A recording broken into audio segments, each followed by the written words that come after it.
ಬಂದಿದೆ. ಪಂಪ ಪ್ರಶಸ್ತಿ ವಿಜೇತ ಕೂಡ ಆಗಿದೆ. ಹಾಗೆ ಬರಬೇಕಾದ್ರೆ ಸೆಂಟ್ ಫಿಲೋಮಿನಾ ಚರ್ಚ್ ಸ್ವಲ್ಪ ನೋಡೋಣ ಅಂತ ಅನಿಸ್ತು.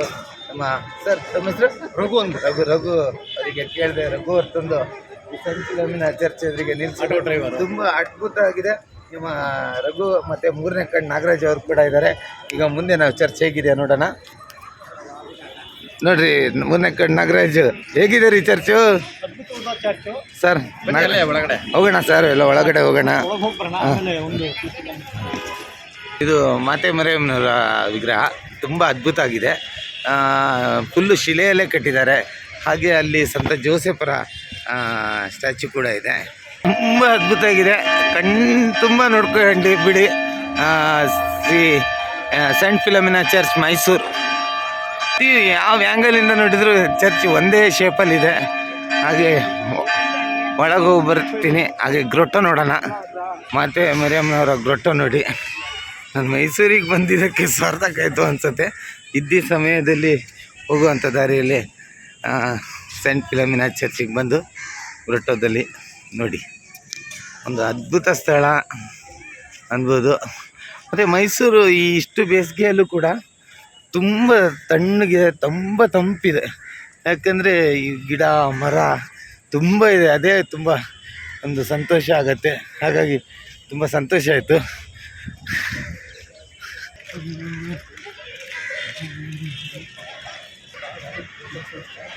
ಮೊದಲೇ 33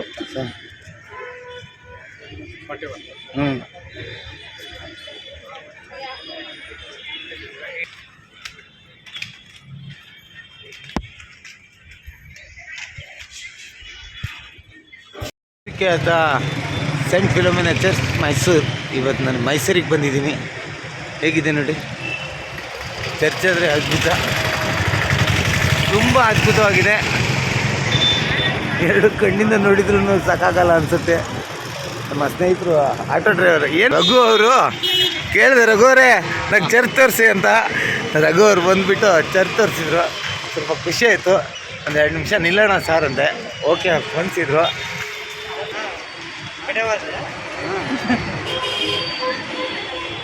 ಫುಲ್ಲು ಶಿಲೆಕಲ್ಲಲ್ಲೇ ಮಾಡಿದಂಗಿದೆ ಮೋಸ್ಟ್ಲಿ ಎಲ್ಲ. ಇಲ್ಲ, ಒಂದು ಅದ್ಭುತವಾದಂಥ ಚರ್ಚು ನೋಡಿ. ತುಂಬ ಖುಷಿ ಆಯಿತು.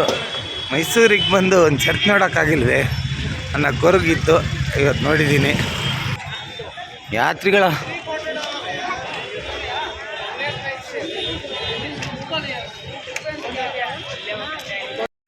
ಕೊನೆಗೊಂದು ಬ್ಯಾಕ್ ಸೈಡಿಂದ ನೋಡಿ ಚರ್ಚು.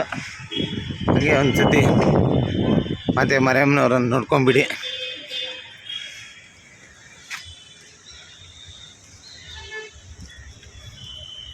ಫಾತಿಮಾ ಮಾತೆ ನಮಗಾಗಿ ಪ್ರಾರ್ಥಿಸಿ.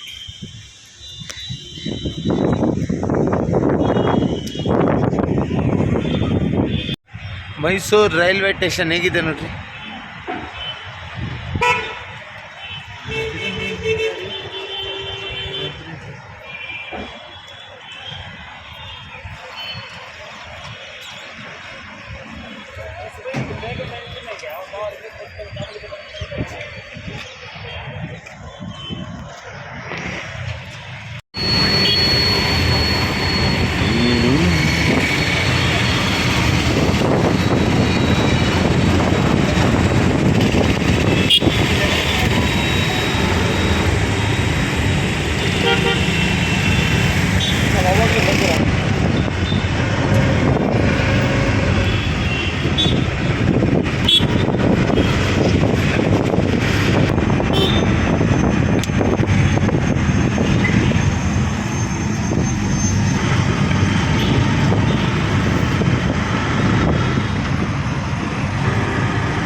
ಮೈಸೂರು ಕ್ಲಾಕ್ ಇದಲ್ಲ,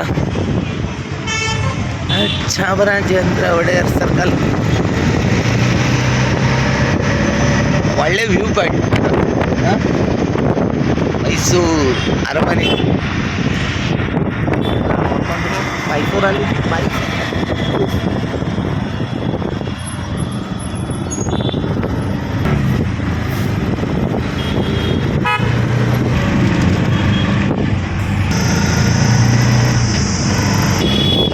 ನೋಡಿ ಟ್ರೈನ್ ಹತ್ತೋಣ ಬನ್ನಿ.